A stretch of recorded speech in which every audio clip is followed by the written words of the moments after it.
ZMTV के इस explainer में एक बार फिर से खुशामदीद नाजरीन। आज हम एक ऐसे सफ़र पर निकलने वाले हैं जो दुनिया के सबसे पेचीदा ट्रांसपोर्ट नेटवर्क की कहानी है। ज़रा सोचिए, एयरबस एयरक्राफ्ट्स के मुख्तलिफ पार्ट्स को आमतौर पर एक कार्गो प्लेन में डालकर ट्रांसपोर्ट किया जाता है। लेकिन जब बात आए दुनिया के सबसे बड़े पैसेंजर प्लेन की, तो इसके जॉइंट पार्ट्स को किसी भी हवाई जहाज़ की मदद से ट्रांसपोर्ट करना नामुमकिन हो जाता है। तो फिर पूरे यूरोप में बनने वाले इन अजीम और शान जहाज़ों के पार्ट्स को एयरबस की मेन असेंबली यूनिट तक लाया कैसे जाता है? चलिए, इस हैरानकुन लॉजिस्टिक नेटवर्क का राज खोलते हैं।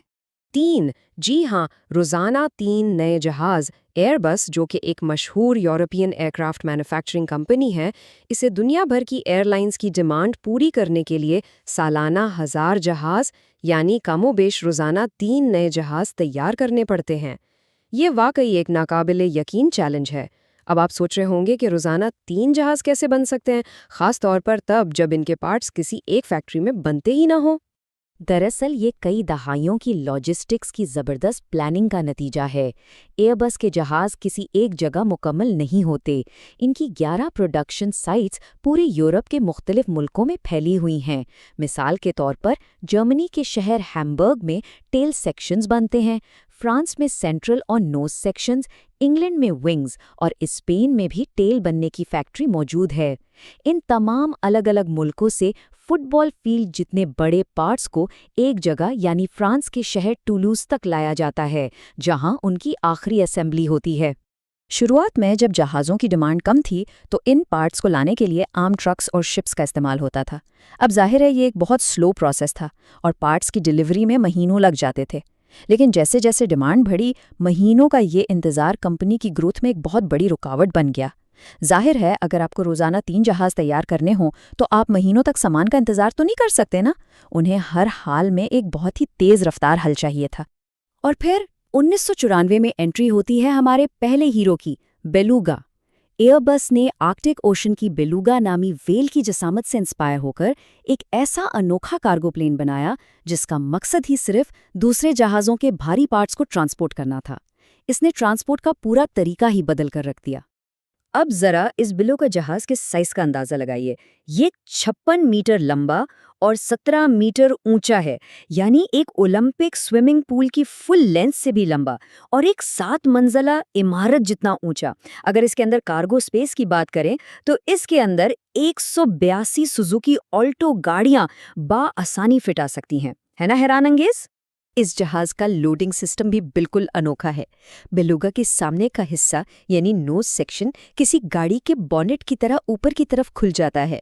इसकी वजह से A350 के 32 मीटर लंबे विंग्स जैसे बड़े पार्ट्स को लोड और अनलोड करना इंतहाई आसान और प्रिसाइज हो जाता है। आम कार्गो प्लेन्स में तो इतने बड़े सामान की लोडिंग सोची भी नहीं जा सकती। और यहाँ ये परफेक्ट लोडिंग इतनी ज़रूरी क्यों है? क्योंकि एक A350 के विंग के जोड़े की कीमत 40 मिलियन यूरोज़ है, जो कि तकरीबन 400 करोड़ रुपए बनते हैं। ज़रा सोचिए, लोडिंग या अनलोडिंग के वक्त ज़रा सी भी गलती हो जाए या मामूली सा डैमेज हो जाए तो सीधा करोड़ों का नुकसान हो सकता है। इसी वजह से इस पूरे अमल में हर कदम पर इंतहाई एहतियात बरती जाती है। बेलुगा के आने से गेम पूरी तरह बदल गई। जो सफ़र ट्रक्स और शिप्स के जरिए महीनों में तय होता था, अब बेलुगा की मदद से वही सफ़र सिर्फ 2 घंटों में सिमट गया। एक यूरोपियन साइट से दूसरी साइट तक पार्ट्स उड़कर टूलोस पहुंच जाते, जिसकी वजह से एयरबस की असेंबली लाइन बिना किसी रुकावट की बिल्कुल परफेक्टली काम करने लगी। यहाँ तक सब कुछ बहुत ज़बरदस्त चल रहा था। लेकिन फिर 2004 में एक ऐसा मोड़ आया जिसने इस पूरे सिस्टम को हिला कर रख दिया। एयरबस ने दुनिया का सबसे बड़ा passenger plane Airbus A380 launch कर दिया। ये एक ऐसा महलनुमा जहाज था कि इसके जॉइंट पार्ट्स को किसी भी कार्गो प्लेन की मदद से ट्रांसपोर्ट करना कतई तौर पर नामुमकिन हो गया। A380 ने पिछले तमाम बने बनाए सिस्टम तोड़ दिए। इसका फ्यूजलेज 8.4 मीटर ऊंचा था और इसके विंग्स 16 मीटर चौड़े थे, जबकि एयरबस के अपग्रेडेड बेलुगा एक्सेल के कार्गो कंपार्टमेंट की ऊंचाई सिर्फ 7.5 मीटर थी। मतलब साफ था, अभी तक कोई ऐसा कार्गो प्लेन ही नहीं बना जो इसे अपने अंदर फिट कर सके। अब फ्यूजलेज को तो अलग अलग हिस्सों में जोड़ा जा सकता है, लेकिन विंग्स को वन पीस में ही बनाना जरूरी होता है ताकि कोई स्ट्रक्चरल वीकनेस या फ्यूल टैंक में लीकेज पैदा ना हो। अब नए A380 के पार्ट्स के लिए बेलुगा को दोबारा डिजाइन करने का मतलब था अरबों यूरोज का इजाफी खर्चा। तो एयरबस ने एक बिल्कुल नया और अनोखा हल निकाला। उन्होंने समंदर, दरिया और जमीन को मिलाकर दुनिया का एक बेमिसाल मल्टी मोडल ट्रांसपोर्ट नेटवर्क तरतीब दिया, जिसे सुपर कॉन्वॉय कहा जाता है। इस थका देने वाले सफ़र के 3 अहम और मुश्किल तरीन मराहिल हैं। पहला मरहला है समंदर का सफ़र, दूसरा दरिया का सफ़र और तीसरा और आखिरी मरहला है ज़मीन पर सुपर ट्रक्स का। इन तीनों कठिन मराहिल से गुजरकर ही A380 के ये देवहेकल पार्ट्स अपनी आखिरी मंजिल तक पहुंचते हैं। तो शुरू करते हैं पहले मरहले से। सिटी ऑफ हैम्बर्ग नाम का एक रोरो शिप इन पार्ट्स को जर्मनी से फ्रांस तक 1600 किलोमीटर के तवील सफ़र पर लेकर निकलता है। लेकिन नॉर्थ सी का ये सफ़र कोई आसान काम नहीं है। यहाँ तूफान और 5 मीटर तक ऊंची लहरें आना रोज़मर्रा की बात है। जहाज़ के हिचकोले खाने से इन करोड़ों के पार्ट्स को कोई नुकसान न पहुंचे, इसलिए 24 घंटे कैमरों के जरिए इन पर मुसलसल और कड़ी नज़र रखी जाती है। फिर बारी आती है दूसरे मरहले की।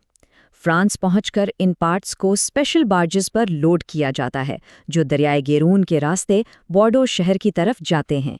लेकिन यहाँ एक ऐसा चैलेंज आता है जो अच्छों के पसीने छुड़ा दे। रास्ते में 1810 का बना एक तारीखी पुल आता है। इस पुल की सिर्फ आर्च नंबर 9 ही इतनी चौड़ी है जहां से ये पार्ट्स गुजर सकते हैं, और मज़े की बात यह है कि यहाँ दोनों तरफ सिर्फ कुछ इंचेस का ही फासला बचता है। और टेंशन यहाँ ख़त्म नहीं होती। पुल के नीचे पानी का लेवल बदलता रहता है। कैप्टन के पास लो टाइड के दौरान इस पुल के नीचे से बहफाजत गुजरने के लिए हर 12 घंटे में सिर्फ और सिर्फ 3 मिनट का टाइम होता है। जी हाँ, सिर्फ 3 मिनट। अगर ये मौका हाथ से निकल जाए तो पूरा कॉन्वॉय 12 घंटे के लिए वहीं रुक जाता है, जिससे पूरी प्रोडक्शन का शेड्यूल शदीद डिले हो सकता है। आखिरी सफरी मरहला तो लिटरली किसी एक्शन फिल्म से कम नहीं। बॉर्डो से टलूस तक का 250 किलोमीटर का रास्ता 50 मीटर लंबे सुपर ट्रक्स के जरिए तय होता है। 650 हॉर्स पावर के इंजन और हर ट्रक में 96 पहिए। ट्रैफिक की रुकावटों से बचने के लिए ये सफ़र सिर्फ रात के अंधेरे में होता है। हाईवेज पूरी तरह बंद कर दिए जाते हैं और 40 लोगों की टीम इस कॉन्वॉय के साथ चलती है। 15 मीटर चौड़े विंग्स को शहरों के तंग मोड़ों और गोल चक्रों से निकालना, जहां दरख्त और खंबे सिर्फ सेंटीमीटर्स की दूरी पर हों, वाकई कमाल की ड्राइविंग मांगता है। और बिलाखिर समंदरों, दरियाओं और रात के अंधेरों का ये लंबा सफ़र अपने अंजाम को पहुंचता है। ये तमाम पार्ट्स टुलूज़ की असेंबली फैसिलिटी में बेहिफाजत पहुंच जाते हैं।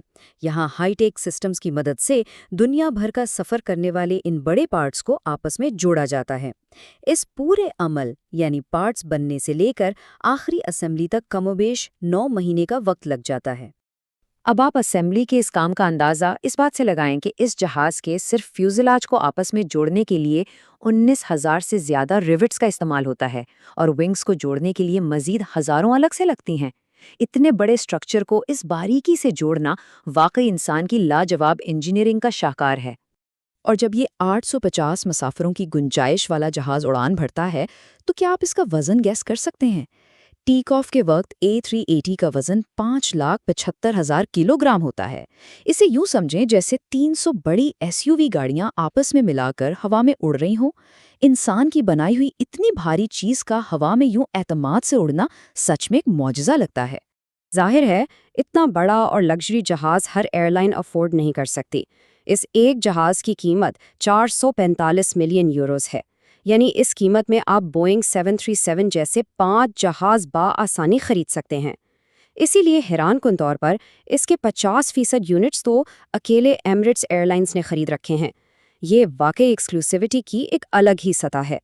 तो ये सारा सफ़र हमें एक अहम सोच में डाल देता है कि हमारी रोज़मर्रा ज़िंदगी के ऐसे और कौन से मॉडर्न शाहकार हैं जिनके पीछे ऐसी ही हैरत अंगेज़ और छुपी हुई लॉजिस्टिक्स मौजूद हैं। अगली बार जब आप आसमान में किसी अजीमुशान जहाज़ को उड़ते हुए देखें तो सिर्फ उसकी उड़ान को नहीं, बल्कि उसके पीछे मौजूद इंसानों की इस ज़बरदस्त मेहनत, बेमिसाल प्लानिंग और कई मुल्कों की इस मुश्तरका कोशिश को ज़रूर याद कीजिएगा, जिसने उसे आसमान की बुलंदियों तक पहुँचाया।